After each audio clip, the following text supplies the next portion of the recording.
The start of a nuclear age.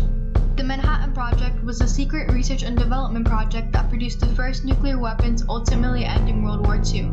It pushed the development of science, technology, engineering, and military into a whole new era. In 1942, a collection of some of the best scientists across the United States came together to create the atomic bomb in what was called the Manhattan Project.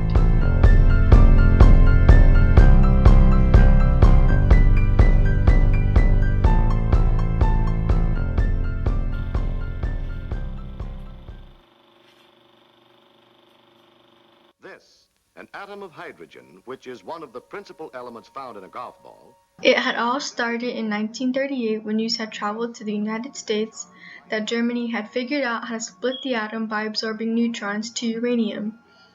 This is done in a process called fission.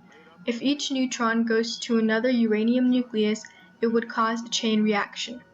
And if two masses of uranium could come together with enough speed, they could cause an explosive reaction inside a bomb.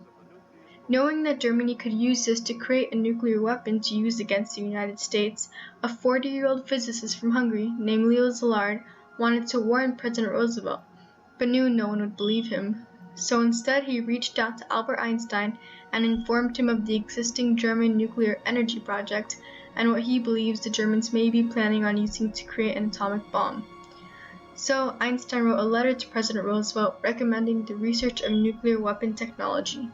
Roosevelt responded by forming the Advisory Committee on Uranium. When the National Defense Research Committee was later formed under the chairmanship of Dr. Vannevar Bush, the Uranium Committee became one of its subcommittees. After being reviewed from scientific and engineering point of views, Bush decided that they should expand their efforts. So he placed the National Defense Research Committee under the Office of Scientific Research and Development. Up until that point, most of the research being done had been aimed at making a controlled chain reaction with the rare uranium isotope U-235. But it had begun to look pretty clear that unless U-235 could be produced in a much purer state, it was impossible to make a controlled chain reaction with it. So scientists began taking a look at U-238, a uranium isotope almost identical to U-235. They were able to transmute U-238 into a highly fissionable new element called plutonium. At the same time, other laboratories were also researching how to physically separate U-235 from U-238. After reviewing the entire nuclear program, there appeared to be 5 basic production methods. U-235 could be separated from U-238 by means of the centrifuge, diffusion, and electromagnetic processes, while plutonium could be obtained from the uranium graphite pile or the uranium heavy water pile. General Leslie Groves chose to design the bomb at a site called Los Alamos.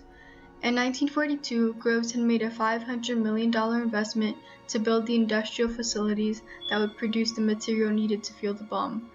Wanting the bomb ready for use in the war, General Groves notified contractors that they would have 6 months to make the electromagnetic calutrons that would be used to separate U-235 from U-238. Meanwhile, the amount of people working in Los Alamos grew. There were billboards posted around the city saying, "Work for us. You'll get lots of money, but I can't tell you what you'll be working on." Once they began working, absolutely no one, not even family, could know what they were doing.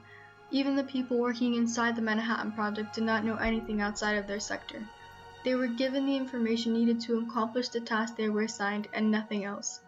There was a popular sign posted throughout Los Alamos. "What you see here, what you do here. When you leave here, let it stay here." To produce plutonium, 3 production reactors were designed. Groves initiated the production in 1943, but he did not want to rely on just 2 approaches, so he began construction on his 3rd approach, a giant gaseous diffusion plant. In the diffusion process, a gaseous compound goes through a cascade of barriers, each one giving a small enrichment of the lighter isotope, uranium-235. They had to find a barrier that would not be degraded by the gas. They built a structure that would take up more space than any building ever had before. It held a series of sealed containers lining the building and would keep the compound from being degraded by the gas. Oak Ridge had consumed about 10% of all the electrical power in the United States. By late 1944, the gaseous diffusion plant was producing U-235 that ran through the magnetic calutrons. This generated enough fuel for one gun-type bomb, but they needed more than one bomb to make Japan surrender. Weapon design for the uranium gun bomb was finished in February of 1945. It was nicknamed Little Boy. They could not test the bomb prior because they only had enough uranium-235 for one bomb. The more complicated plutonium-fueled implosion device was nicknamed Fat Man.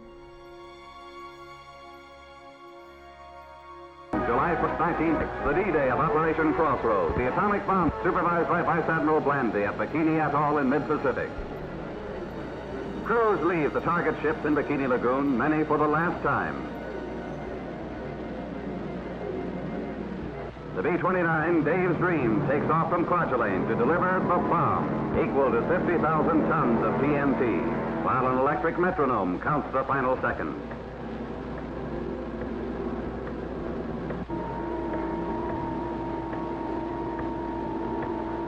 Cover your eyes. Now, bomb away.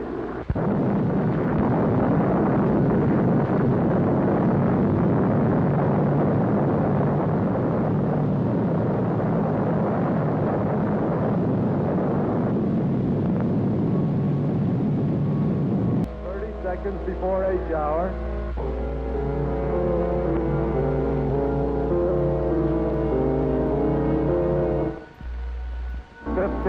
Cameras are ready aboard ship and in the sky. 2, 1, fire.